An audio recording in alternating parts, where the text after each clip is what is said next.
Selamat datang di Pro3 Siniar.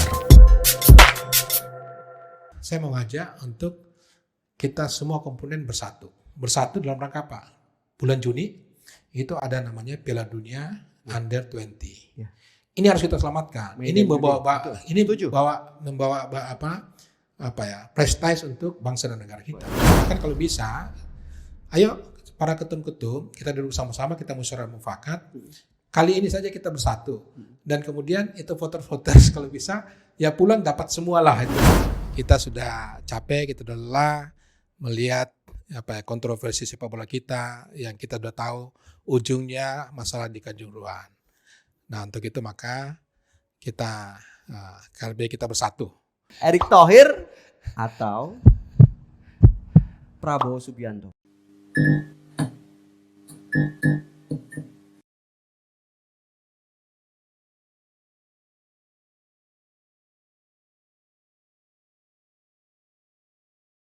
Salam olahraga, salam Pro3 Siniar. Saya Danang Sundoro kembali hadir dalam ruang dengar dan layar kaca podcast Anda dalam Pro3 Siniar.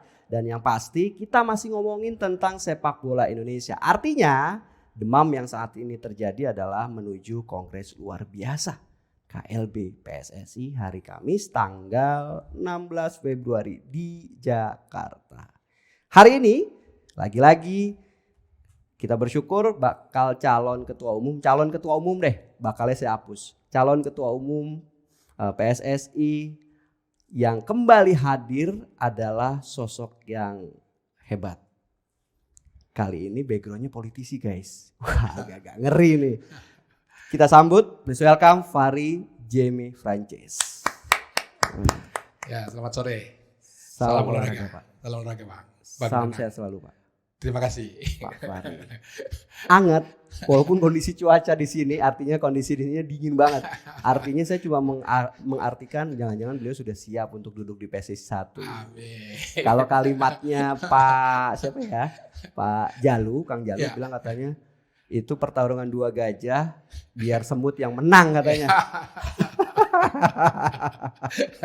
Gak usah ngomongin PSSI dulu, kita mau ngomongin bagaimana track record beliau. Kalau sederhananya dalam sebuah tulisan adalah biografinya beliau ini seperti apa.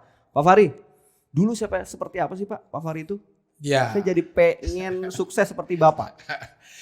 Jadi ini bicara dulu nih, tapi saya mulai dengan saya sekarang sebagai apa. Oh, gitu. Okay. Saya sekarang kan diberikan kepercayaan oleh Menteri Pertahanan, tentu juga keputusannya dari Menteri BUMN sebagai komisaris utama di Asabri.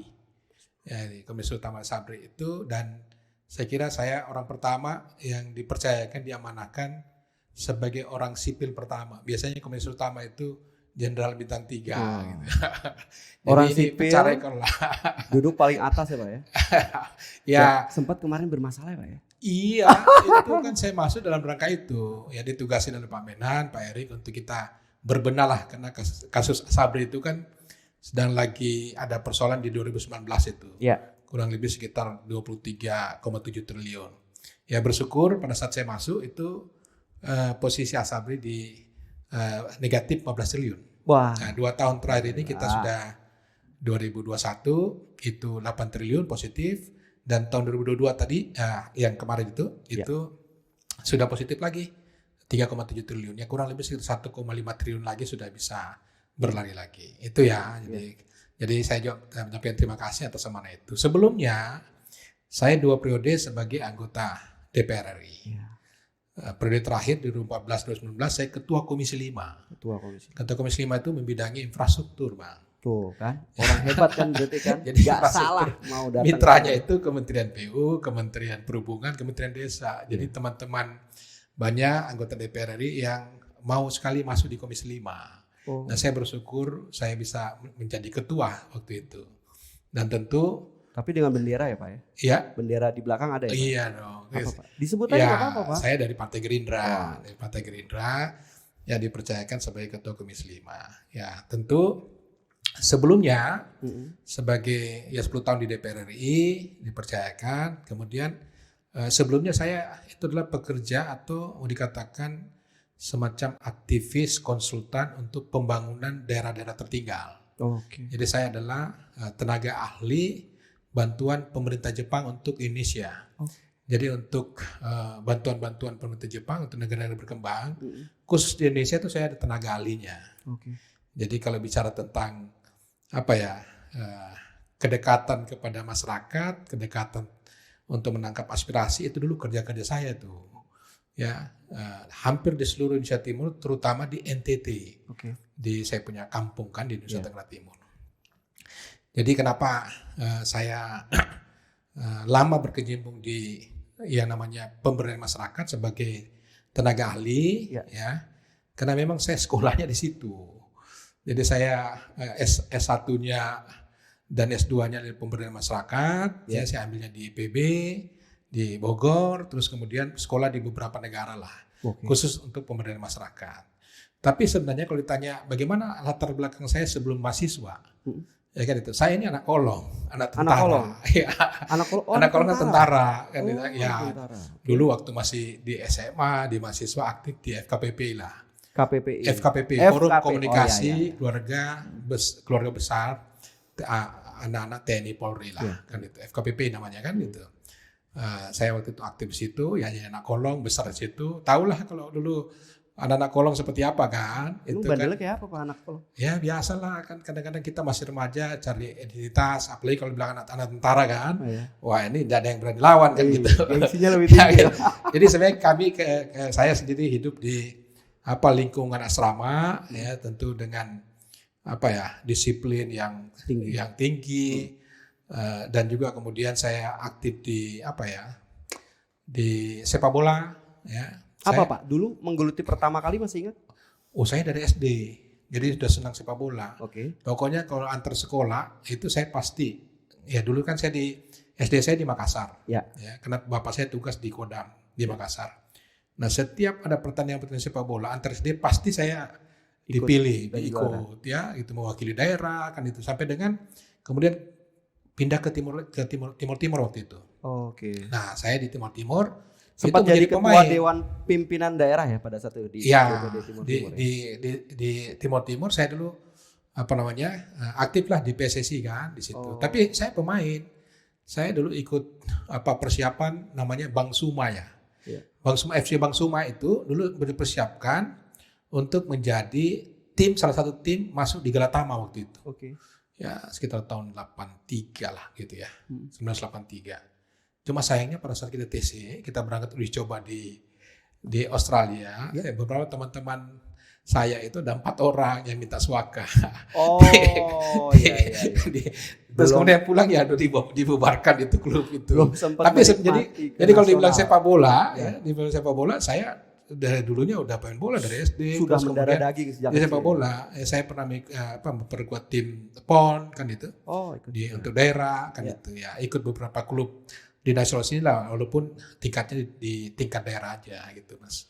Jadi Watampone Kabupaten Bone Sulawesi Selatan 7 Februari. Betul ya Pak ya? Ya, itu kan yang tadi itu saya lahirnya di situ. Di Sulawesi Selatan, bapak saya tugas di Watampone, jadi komandan batalion di situ, namanya 722, di Sanrego, lahirnya di situ.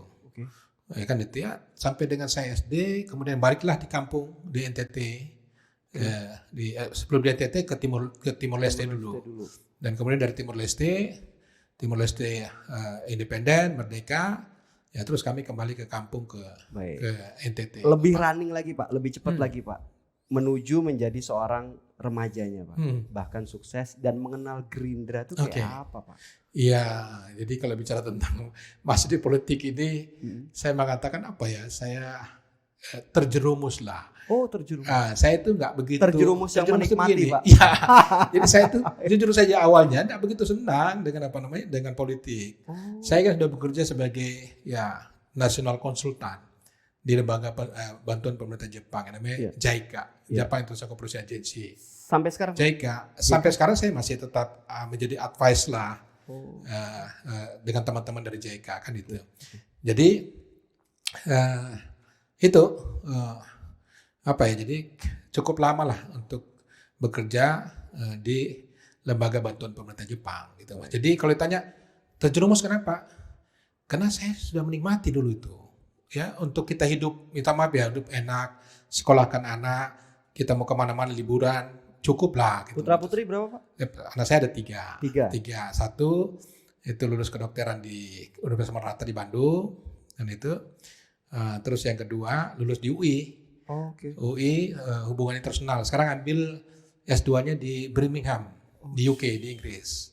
Terus yang ketiga laki-laki, itu baru lulus S1-nya kemarin di ITB. Nah, terus dia sudah lulus lagi di Quettes, Marseille, Prancis. Ini bulan Juni mau berangkat nih. Istri satu. Istri satu. Penegasan saja. Artinya sebenarnya poin dari biodata beliau ini guys, yang pertama adalah kedisiplinan. Lalu kedua memiliki anak-anak yang sukses. 3 anak sukses, minimal S1 ya Pak ya? Ya, amin. Belum tentu gitu loh kita semua bisa sukses seperti itu kan. Dengan kondisi dulu waktu zaman-zaman Timur Leste ya Pak. Ya. Nah, tapi Pak kok mau Pak ada penyesalan untuk masuk politik sampai akhirnya mengenal sepak bola itu gimana Pak? Yang saya terjerumus itu begitu maksudnya. Terus kemudian Partai Gerindra itu 2006 ya 2007 itu dibentuklah. Okay. Saya kebetulan waktu itu jadi salah satu ketua Himpunan Kerukunan Tani Indonesia di NTT. Oh. Ya, jadi dasarnya berdirinya Gerindra itu salah satunya adalah basicnya itu teman-teman HKTI, Himpunan Kerukunan Tani Indonesia. Dari HKTI-nya ya. Nah, saya dihubungi oleh Bung Fadlison dan beberapa teman-teman di sini. Tapi waktu itu kan saya berpikir, udahlah, saya kan udah kerja di lembaga internasional. Oke. Karena teman saja, saya coba untuk rekomendasikan beberapa orang di pengurus. Tapi saya nggak mau pengurus. Tapi kan akhirnya Bapak juga ikut serta dalam pembinaan sepak Kalau bola daerah timurnya Pak. Ya. Ngomongin sepak bolanya nih Ya, Pak. Lebih ya. jauh lagi nih Pak. Ya. Kupang salah satunya ya, betul ya? Betul. Bisa diceritain sedikit Pak? Ya, jadi karena sebelum di Timur saya ini kan sudah biasa main ya sepak bola dulu. Berhadapan dengan teman-teman di Kupang. Ya, begitu Timur merdeka, kami kan bergeser ke Kupang, ke NTT. Bergaul dengan teman-teman bola. Mereka tahu saya punya passion di situ, dan kemudian saya dimintalah waktu itu menjadi salah satu pengurus di Askot Kota Kupang namanya. Oh, Askot. Ya, gitu, Asosiasi Kota Kupang, ya, PSI Kota Kupang. Itu saya jadi pengurus di situ. Tapi waktu itu kan saya belum jadi anggota DPRD. Saya masih masih jadi itu ya, tenaga ahli bantuan pemerintah Jepang waktu itu. Tapi sambil main. Kan itu. Oke. Gitu Mas. Asik juga mendengarkannya ceritanya, yang pasti kondisi beliau yang sudah tajir sejak awal itu secara tidak langsung menjerumuskannya, bahasa Bapak loh, menjerumuskan kan, ke partai politik sampai akhirnya sekarang berkeinginan kembali. Ingat, ini adalah yang kedua kali, mau dikoreksi, betul ya? Ya, betul. 2019. Ya, Selepas yang satu ini kita coba kulik bagaimana untuk persiapan menuju 2023 2027, dananya berapa sih selepas yang satu ini? Oke.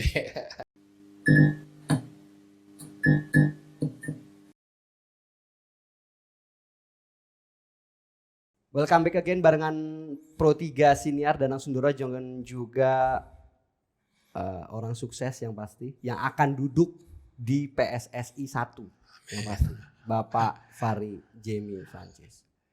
Pak Fahri, ya, dengan berbekal kendaraan politik, dengan berbekal mantan anggota DPR RI Komisi 5, ya, dengan berbekal pembinaan di Indonesia Timur, ya, cukup Pak menurut Bapak untuk bisa duduk di PSSI 1? Iya, saya lihat beberapa media itu mengedepankan saya sebagai seorang politisi. Nah, banyak yang tidak tahu sebenarnya saya itu dulu menduduki posisi sebagai ketua Departemen Sport Intelijen. Nah, itu PSSI ya, zamannya Pak Edi Ramayadi. Pak Edi ya. Nah, itu Departemen Sport Intelijen itu pertama kali dibentuk atau didirikan departemen itu waktu Pak Edi Ramayadi sebagai ketua.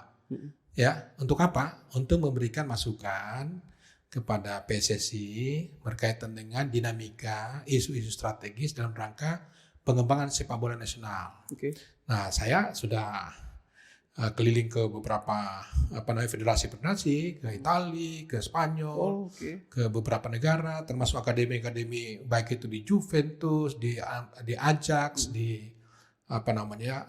di Chelsea, di Manchester, hampir semua lah. Saya udah kunjungi itu Jadi Bapak nggak mau kalah saingan sama calon sebelah ya? Bosnya Bapak, Erick Iya, Thohir. iya. Jadi kalau dibilang kita pernah berkecimpung di sepak bola internasional, saya keliling waktu itu sebagai ketua DPR Sport Intelligence. Ada catatan-catatan yang waktu itu saya sudah buat dan saya udah diskusikan dengan pengurus PSSI waktu itu. Nah, cuma sayangnya kan Pak Edi Rahmayadi di tengah jalan itu tidak lagi jadi ketua, dan kemudian beberapa isu itu tidak tidak menarik lagi, tidak jalan lagi lah, sudah tidak fokus lagi berbasis itu. Nah, itu yang pertama saya mau sampaikan, bahwa saya kalau ditanya sebagai orang politik, iya, tapi saya ini dari awal sudah pemain bola baru masuk di politik. Jadi maksud Bapak pertanyaan media terkadang agak gerah, Pak. Iya, padahal kan saya juga pernah loh gitu loh. Maksud Bapak kan gitu. Dan saya pernah di dalamnya gitu loh. Dan saya sekarang ini adalah ketua umum Indonesia Football Forever. Jadi Indonesia Football Forever itu adalah kumpulan mantan-mantan pemain timnas dan para pegiat-pegiat sepak bola nasional yang kita biasa main bola bersama-sama, kita diskusi sama-sama, dan yang lebih penting lagi, kita memberikan masukan kepada pemerintah, kepada PSSI berkaitan dengan perkembangan sepak bola nasional. Jadi kalau saya dibilang sebagai orang politisi, saya ini orang bola loh sebenarnya, kan gitu. Jadi mungkin Mas Dalan perlu tahu juga. Apa tuh? Saya ini punya akademi, ya, namanya Akademi Bintang Timur Atambua di perbatasan. Kan itu. Saya kira zaman waktu saya bangun itu adalah akademi sepak bola yang memiliki infrastruktur sepak bola terbaik di Indonesia. Kenapa waktu itu saya dirikan? Karena salah satu yang saya temukan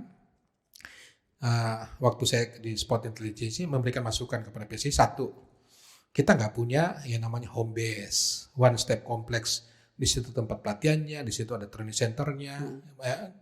Itu home base-nya ya. Itu tidak punya. Yang kedua, kita harus punya yang namanya pembinaan usia dini. Ya kan itu. Terus yang ketiga, kita harus memberikan pelatih yang terbaik, sertifikasi database-nya dan sebagainya, kan itu. Nah, saya mulai itu dari perbatasan. Saya bangun itu akademi yang namanya Bintang Timur Akademi dan SSB-nya dengan infrastruktur terbaik waktu itu. Saya datangkan pelatih itu dari Belanda, kan itu. Terus yang berikut fokus saya itu adalah pembinaan usia dini, dari umur 8 tahun, 10 tahun, 12, 14 sampai dengan 16. Saya kirim ke beberapa negara, saya punya pemain-pemain itu yang usia 14, 16. Bahkan banyak nggak tahu saya adalah manajer tim usia 16 tahun, yang 3 kali juara di namanya Gotia di China. Saya kira saya manajernya, dan Bang Kusnaini yang sekarang jadi pengawas RRI itu adalah asisten manajer saya. Ada Bang Kusnaini. Aduh, namanya disapa lagi. Kita sebut lama Bang Kusnaini. Ini beda tipis antara sindiran Bapak harus hadir juga maksudnya.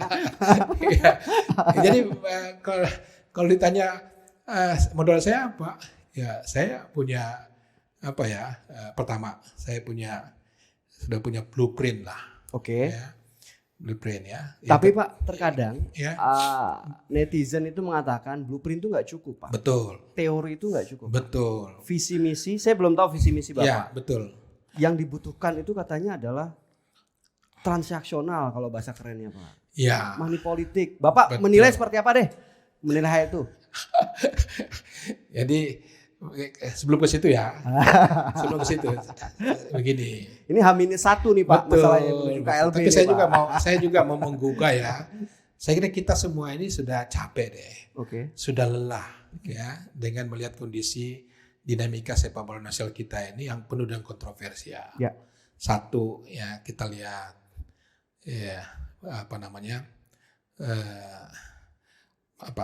perkelianan antar supporter, pengaturan skor, terus yang kedua pembinaan yang tidak berkelanjutan, tiba-tiba Liga 1 Berhenti. jalan itu tapi Liga tidak 2-nya degradasi, berhenti. Liga 2 Liga berhenti, ya seperti itu kan, terus kemudian 1 nggak stop ada dan sebagainya, degradasinya. dan degradasi dan sebagainya. Tapi ngomong-ngomong pengaturan skor ada ya Pak ya? Saya kira itu Termasuk mafia bola ada ya? termasuk mafia bola itu adalah, kita lihat kan itu Bang. Tapi kok susah ya Pak ditangkap ya Pak? Ya sebenarnya kan dulu waktu akhir-akhir masa jabatan kami itu sudah dibentuk yang namanya Satgas. Oke. Satgas oleh pihak kepolisian. Cuma usianya kan 6 bulan aja, habis itu selesai. Terus tidak ada tidak lanjut dari tindakan-tindakan.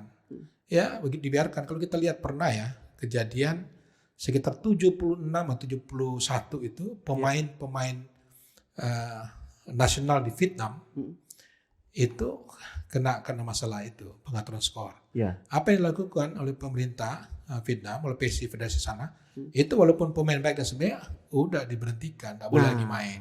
Pertanyaannya kenapa kita tidak setegas itu Pak? Ya itu yang pertama, aparat hukumnya.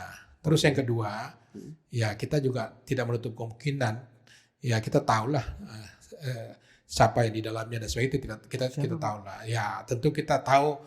Tapi tidak perlu kita sebut, orang kita dengar sebeti itu lah. Kadang-kadang maka itu harus merek itu diberesin. lebih enak loh Pak daripada di belakang layar Pak. Jadi itu. Terus yang berikut, saya kira yang lebih penting lagi adalah itu yang saya sebutkan. Kalau dulu ya sepak bola itu pembinaannya selalu berulang sampaikan itu di era 3.0. Ya. Ya 3.0 itu cukup kita cari talentnya. Terus kita buat kompetisi yang baik, selesai. Oke. Nah itu kalau itu saja kita urus, maka paling enak itu mafia masuk. Oke. Kita urus kompetisinya yang baik, kita cari orangnya, tapi kita nggak perhatikan bagaimana kesehatannya dia, kesehatannya klub, kesehatannya pemain, kesehatannya wasit, termasuk kesejahteraan media. Tetapi kalau di era sepak bola sekarang itu 4.0. Itu sudah harus dikemas dalam bentuk industri sepak bola. Oke. Terus nanti ada nuansa faktor-faktor kemanusiaannya, dan lebih penting lagi itu dikemas secara digitalisasi. Yang untung siapa ini kalau jalan industrinya? Ya kan? Jangan yang untung orang-orang PSSI saja, tapi yang untung semua pihak, termasuk pemain harus untung. Ya, sponsor untung, wasit juga dan perangkat pertandingan semua untung. Terus juga sponsor untung, pemilik klub untung. Kan itu, supporter juga untung. Jadi kalau semuanya mendapatkan manfaat, ya kita nggak bisa namanya menghapus itu mafia. Tetapi dan itu semua ada Pak. Itu yang kita sampaikan bahwa kalau kita mau jujur saja, maka kita punya yang disebut blueprint yang saya sebutkan, kita punya namanya Nusantara Way. Nusantara Way. Nah, blueprint itu. Ini saya coba ngelihat tengok ini bentar. Ini catatannya Pak. Wah, apa di print out ini. Nanti kita coba update di podcast. Nah, saya mau ngomong jangan gini. Jangan sebutin semuanya Pak. Ada repot ini urusannya nih Pak. Kelar. Tetapi poin yang Bapak ingin jual, visi misinya apa ini Pak? Itu tadi karena blueprint. Saya kira itu kita lakukan seperti tadi, visi misi orang bisa buat, bisa laksanakan. Tapi yang saya mau ngajak di KLB kali ini, visi saya itu adalah menyatukan. Sudahlah kita capek, kita lelah lah, kan itu. Kita sudah capek, lelah, kenjuruan terjadi, terus kita nggak bisa membanggakan sepak bola. Sepak bola itu adalah penting, ya untuk bangsa dan negara. Tapi apa yang kita banggakan? Kita nggak pernah prestasi. Tahun 91 itu terakhir juara SEA Games. Habis itu enggak. Kamboja lari cepat, apalagi Thailand, Vietnam, bersama kita enggak dapat apa-apa. Nah untuk itu kali ini sudahlah, mari saya mau ngajak untuk kita semua komponen bersatu dalam rangka apa? Bulan Juni itu ada namanya Piala Dunia Under 20. Ini harus kita selamatkan. Ini membawa prestise untuk bangsa dan negara kita. Bukan nama PSSI saja, tapi nama Indonesia itu Pak. Iya. Baik. Tapi ngomongin mempersatukan ini agak-agak berat nih Pak. Ya. Artinya dalam kongres nanti kan ada 87 ya. 87 voters Pak. Ya, termasuk cara menyatukan dalam tanda kutip untuk suara ke Bapak gimana? Selepas yang satu ini.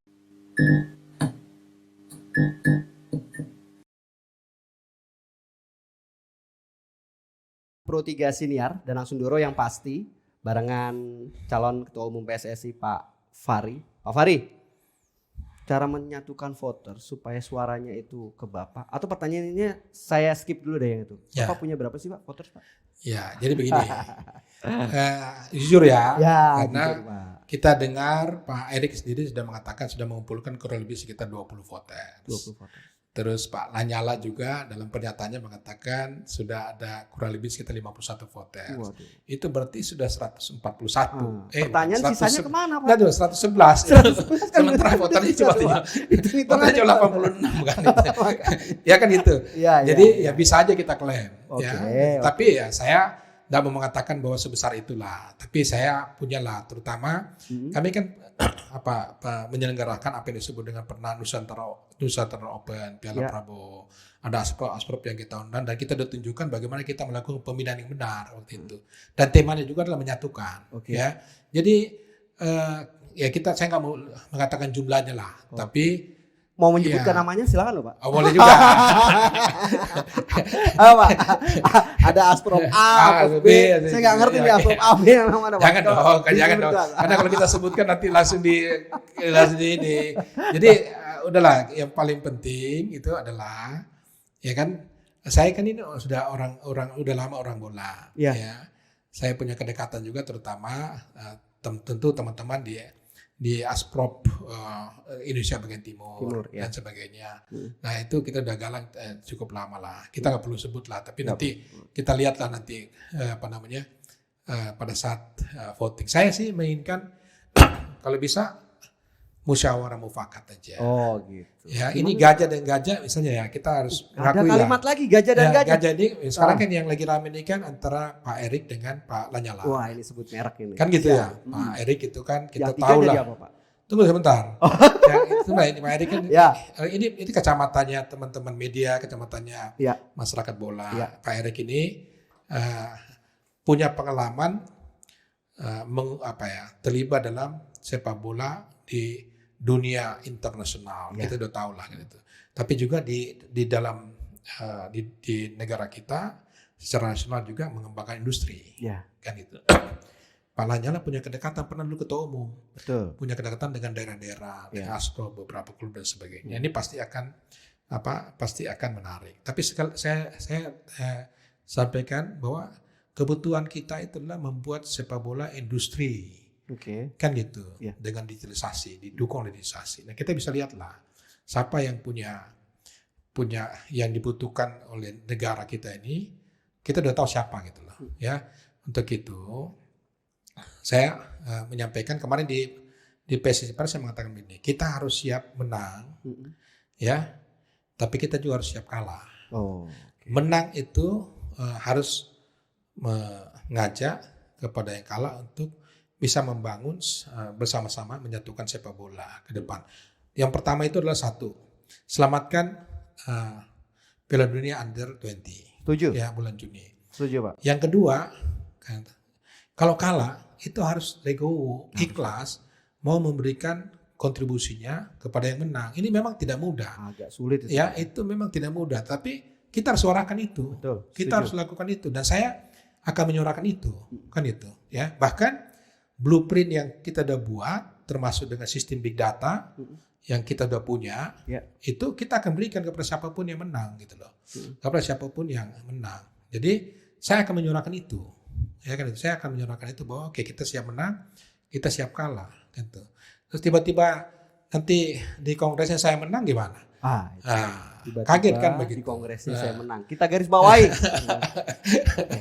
Siapapun bisa lah. Yang pasti kita mengingatkan kembali bahwasanya Pro 3 Siniar ini hadir adalah untuk seluruh masyarakat Indonesia. Kebetulan kali ini momennya KLB PSSI. Artinya Pak Lanyala Mataliti, Pak Erick Thohir, Pak Arief Putra Wicaksono, Pak Doni Setiabudi, dan termasuk Pak Fahri Jemi Francis ini adalah orang-orang pilihan putra-putra terbaik bangsa yang siap untuk duduk di PSSI 1. Pertanyaannya siapa yang terbaik, ya udah nanti 16 Februari. Tapi duitnya berapa Pak? Katanya harus disiapin Pak.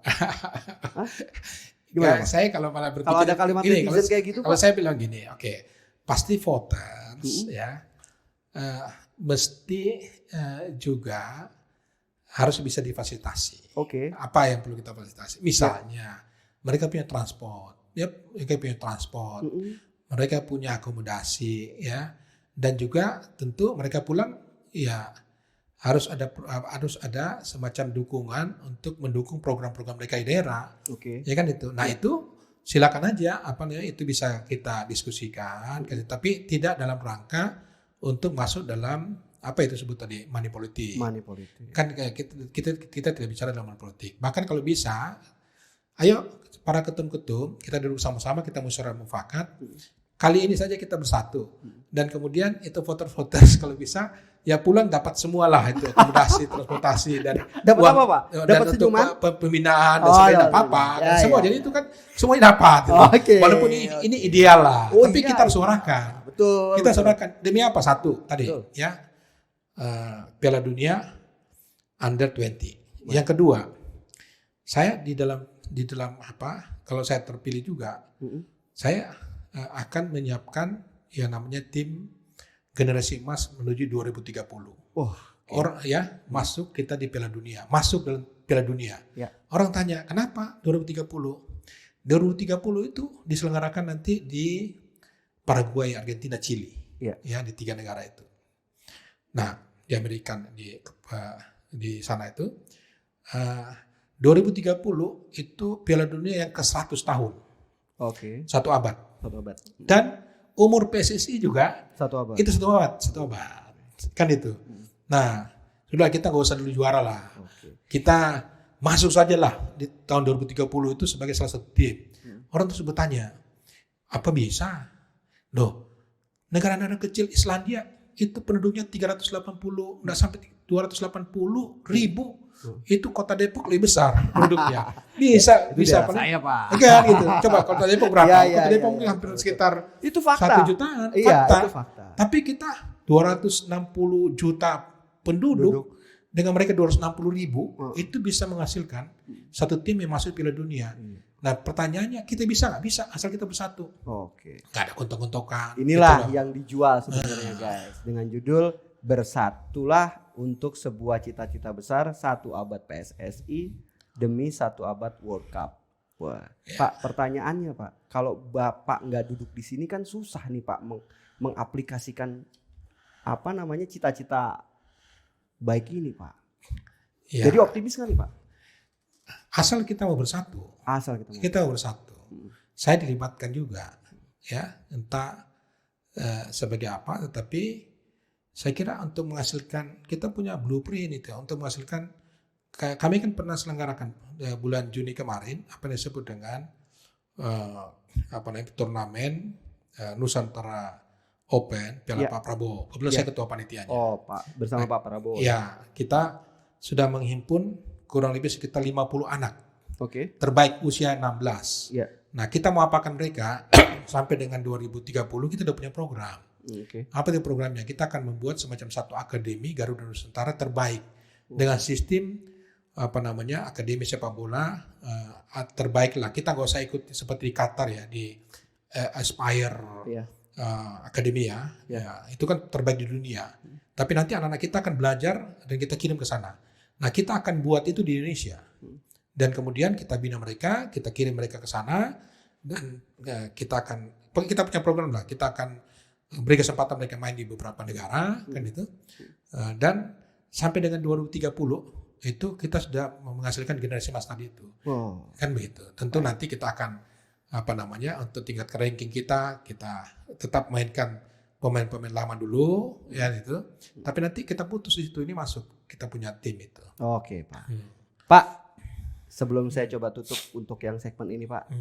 Ini ngomongin tentang dana, asprop, dan tadi yang Bapak singgung tadi. Ini ada video Pak, kita coba komentarin dulu nih Pak. Ini Pak, saya putar. Halo guys, sekarang sebentar lagi sudah Kongres PSSI untuk pilih ketua umum baru. Pak Lanyala sangat aktif di media, dia promosikan di media, dia sangat besar itu. Saya masih pikir 50-50, tapi program sebetulnya dari Pak Lanyala yang dia diumumkan itu cukup bagus menurut saya. Cuma pertanyaannya dia realisasi bisa atau enggak, itu pertanyaan saya. Oke, Pak. Dan dia memang rencana kasih 1 miliar setiap Asprof. Nah, ini pengaruh untuk voters enggak? Itu pertanyaan saya. Anda pikir Bos bagaimana? Grafikal, mantan asisten pelatih timnas ya. Ya. 1 miliar 1 Asprof Ya. untuk 1 tahun. Ya. Silakan Pak, komentarin Pak. Kalau saya kan yang pertama ya, kalau kita mau bicara tentang pemindahan dan percepatan sepak bola nasional, kita punya kekuatan luar biasa, didukung oleh Impres nomor 3. Ya kan itu? Ya. Nomor 3 tahun 2019. 2019. Ya kan itu. Apa itu? Itu salah satunya infrastruktur. Ya, pembangunan infrastruktur ya sepak bola. Yang kedua pembinaan usia dini. Ya. Yang ketiga big data ya, dan keempat itu tentu kerjasama dengan semua komponen. Nah, sekarang tinggal kita punya jaringan. Kayak gitu. 1 miliar itu kecil kalau kita betul-betul memanfaatkan apa namanya. Kecil guys. Gitu. Kalau kita 3 narasumber ya, yang gitu. hadir di sini, calon ketua umum termasuk Pak Fahri mengatakan 1 miliar itu kecil. Kecil. Kalau kita mau betul-betul memanfaatkan dukungan dari presiden. Oke. Kan setuju. itu. Nah, saya jujur saja, sejak saya jadi ketua Komisi 5, ya beberapa stadion kita bantu, bukan 1 miliar, satu bangun stadion itu bisa di atas 50 miliar sampai kan gitu. Nah, kalau 1 miliar ya saya kira terlalu kecil lah. Oke Pak, agak panas Pak. Pak, monggo Pak, minum dulu Pak lah. Santai dulu lah Pak, jangan terlalu narik. Udah Pak, monggo Pak, diminum Pak, ayo Pak. Ya, Sambil jadi kita ngobrol santai Pak. saya kira kita harus bicara secara terpadu, kan itu, dan semua komponen harus dilibatkan ya dalam pembangunan sepak bola. Kita udah punya Impres itu kok, ya tinggal nanti ya saya sih membayangkan bagaimana bisa menjabarkan Impres itu, kan itu, ya. Monggo Pak, diminum dulu. Saya ngerti maksud Bapak. Tarik nafas dulu sedikit. Itu kan salah satu program yang ditawarkan Pak oleh Nyala Pak. Kalau yang ditawarkan Pak Erik Pak, kalau timnya menang, Pak Erik bilang katanya nggak bisa tidur. Lalu kalau sebelah mengatakan punya Nyala, sebelah punya nyali gitu Pak. Itu gimana Pak? Pak Erik gimana sih Pak sosoknya? Ya Pak Erik kan jujur ya. Ini Bapak duduk sebagai calon ketua umum. Calon ketua umum. Bukan Asabri loh Pak. Ya, saya kan komisaris utama. Ya itu.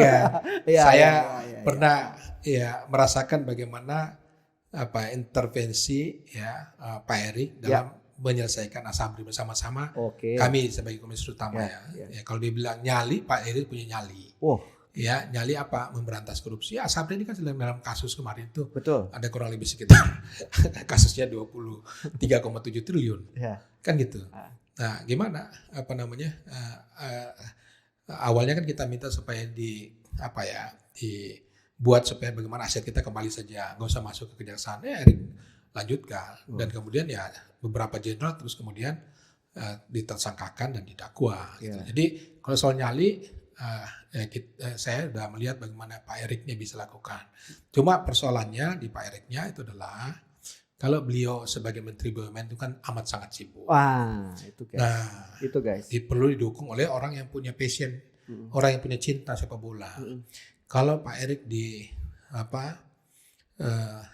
backing di belakangnya orang-orang yang punya latar belakang yang kita tahu tidak benar, kan sayang sekali. Pak Erik punya visi bagus, punya kebijakan bagus, punya jaringan industri bagus, tapi nanti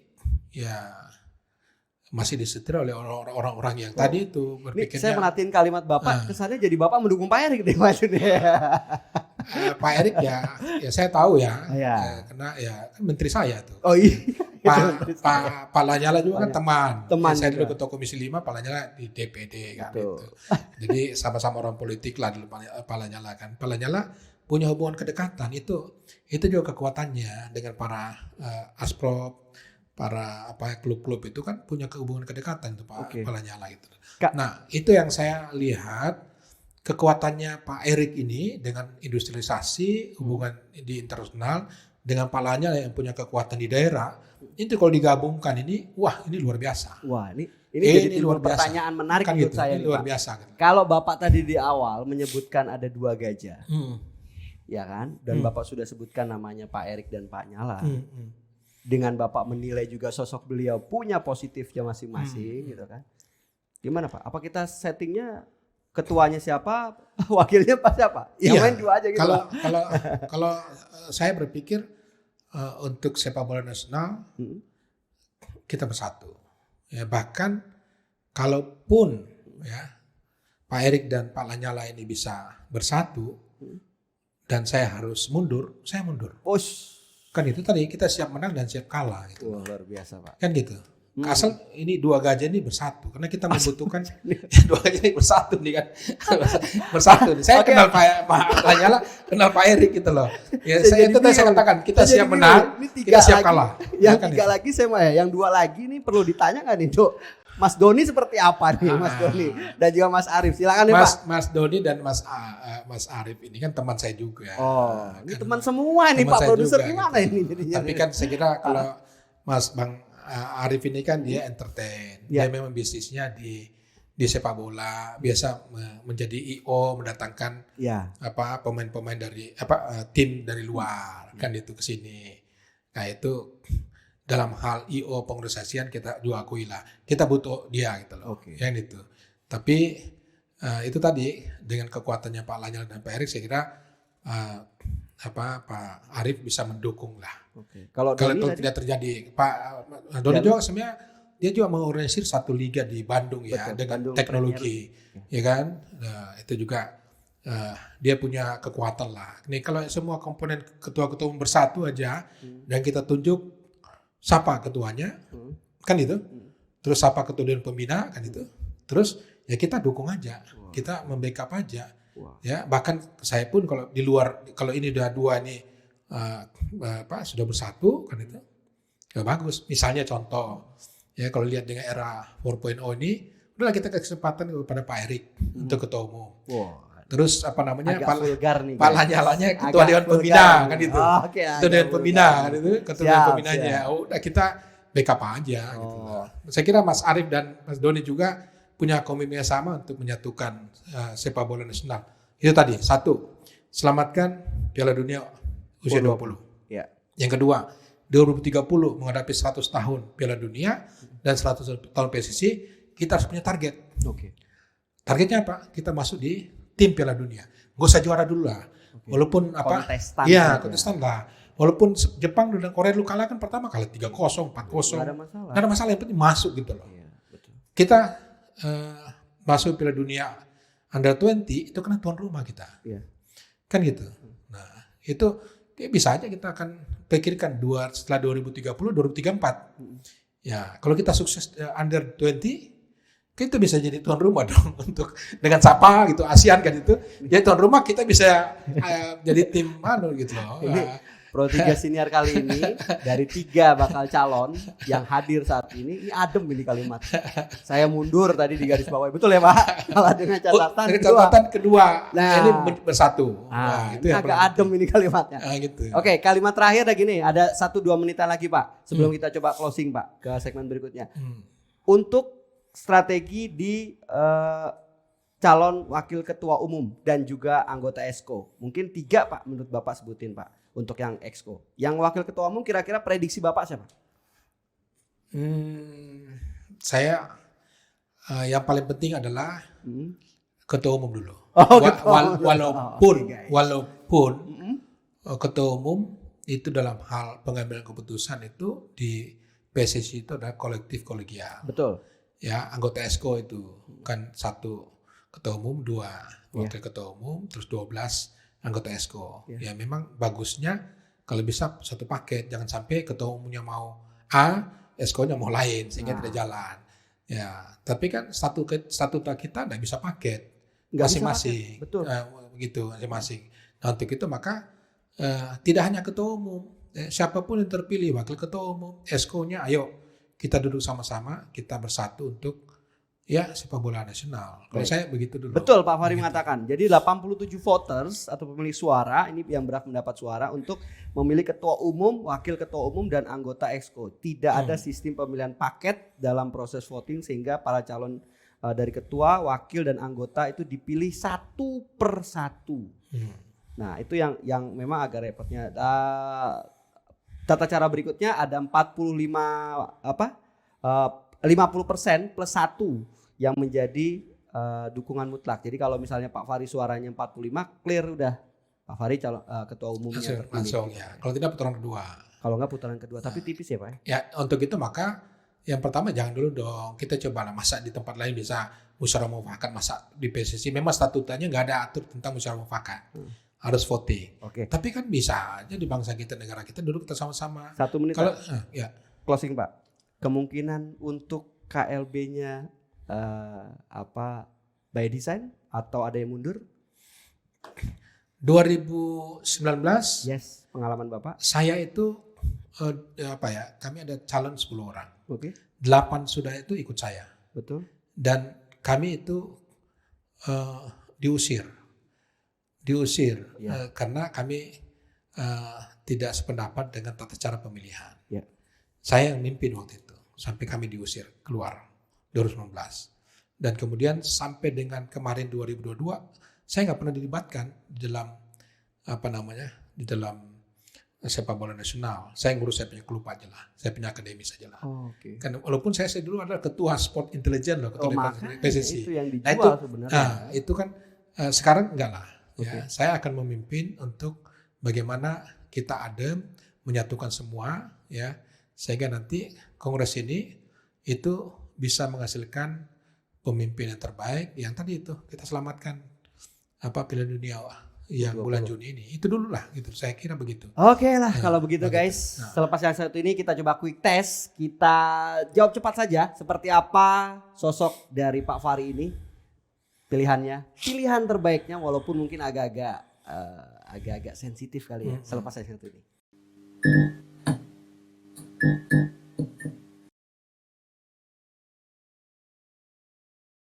Welcome back again, quick test kita masuk. Pak, sebelum quick test, jawab cepat. Saya nggak butuh jawaban Bapak, alasan Bapak maksud saya. Alasannya nanti di belakang. Oke. Tapi saya persilakan untuk mau minum. Monggo Pak, mau minum Pak. Jawaban cepat saja. Pak Fahri mau pilih ganteng atau tajir? Oke. Oke Pak, siapa? Ya. Politik atau olahraga Pak? Olahraga. Olahraga. Wih cepat sekali guys. Gerindra atau PSSI Pak? Oh, Gerindra dong. Lanyala Mataliti atau Erick Thohir ya Pak? Erick Thohir. Ah ini udah jawab ini tadi sebenarnya ini pertanyaan ini. Erick Thohir atau Prabowo Subianto? Prabowo Subianto. Oh iya. Mau minum Pak? Minum. Oke kita balik. 4 pertanyaan cukup. Kita Ya, ulas oke. lagi. Politik atau olahraga? Ya, saya pilih olahraga. Kenapa Pak? Karena saya sebelum masuk di politik, dunia saya di olahraga. Tapi Olahraga Pak- yang mengantar saya ke politik. Oh gitu kalimatnya. Bukan politik mengantar saya ke olahraga. Saya mau ngedebatnya gini guys sebenarnya. Karena udah kalimatnya begitu. Tadinya saya mau mendebatnya adalah beliau ini terkenal mau tidak mau suka tidak suka adalah Gerindranya. Terus anggota DPR betul ya Pak? Ya, Ya, betul. Ya, Pak, betul ya, Pak. Ya, Itu yang membuat Bapak sukses loh Pak. Tapi milih olahraga. karena passion saya di situ sebenarnya. Oh, Saya tadi mengatakan ya politik kan menjerumuskan saya. Sekarang saya jadi orang profesional. Politik yang menjerumuskan Pak Fahri. Itu kata kuncinya. Oke. Gerindra atau PSSI Pak? Ya, Gerindra dong. Loh kalau Bapak dipilih gimana Pak? Oh ya Gerindra atau PSSI Bapak pilih Gerindra, Gerindra ya? dong. Iya, Iya, membesarkan Bapak ya. Lanyala atau Erick Thohir clear itulah kali. Erick Thohir. Thohir. Erick Thohir atau Pak Prabowo Subianto? Prabowo dong. Kan itu. Loh, Apalagi nanti kalau misalnya Prabowo gandengnya dengan Erick Thohir. Apa ini? Saya nggak ngerti ini kalimatnya. Coba diperjelas Pak kalimatnya Pak. Coba ketawanya Bapak ini sangat-sangat ambigu soalnya. Saya coba perjelas guys. Karena tahun depan kita ingat tahun politik. Saya coba kaitkan nama itu dulu. Pak maksudnya apa? Ya diartikan sendiri aja lah. Kan disuruh milih. Kalau disuruh milih dua. Loh, pertanyaan kita ini Ya. clear olahraga Pak. Erick Thohir kalau misalnya beliau terpilih, Ya, saya tetap akan berkiblat kepada Prabowo Subianto. Kalau dipanggil ya bertugas di partai ya saya memilih ke partai. Oke, clear. Baik, terima kasih yang pasti Pak Fahri. Terima kasih banyak. 1 menit, Bapak ingin ngomong apa kepada Ya. voters? Terima kasih. Besok pemilihan Pak. Ya, 16. untuk para voters, ini momen KLB adalah momen yang penting untuk bangsa dan negara. Kita sudah capek, kita sudah lelah melihat kontroversi sepak bola kita yang kita sudah tahu ujungnya masalah di Kanjuruhan. Nah, untuk itu maka kita KLB kita bersatu. Bersatu untuk apa? Untuk prestasi, untuk kejayaan sepak bola nasional kita. Yang paling dekat adalah kita sukseskan Piala Dunia Under 20. Dan kalau kita bersatu, tidak mustahil kita bisa menghasilkan generasi emas 2030. 1 abad Piala Dunia, 100 tahun umur PSSI. Kita bisa kalau kita bersatu. Baik. Terima Satu kasih. kata kuncinya adalah siapapun yang terpilih tujuannya adalah untuk satu Indonesia, satu tim nasional Indonesia. Betul ya, Pak, ya? Amin. Amin ya Pak ya. Pak Farid terima kasih. Terima kasih, Bang. Sukses selalu untuk waktu Bapak. Terima kasih atas Terima kedatangannya kasih. di Pro 3 Siniar. Terima kasih. Kami menunggu momen berikutnya. Terima kasih. Saya khawatir siapa tahu ada, kalau bahasanya siapa tadi? Pak Doni ya. Pak Doni mengatakan 2 gajah berantem, siapa tahu yang menang semut. Nah, semut ini ada 3 nih bahasanya nih ya kan. Ya semua kun fayakun. Yang pasti kita mendoakan yang terbaik. Pro 3 Siniar hadir di tengah-tengah untuk memberikan ruang yang terbaik untuk sepak bola Indonesia. Saya Danang Sundoro pamit undur diri. Salam olahraga. Terima kasih Anda sudah bersama kami di Pro 3 Siniar.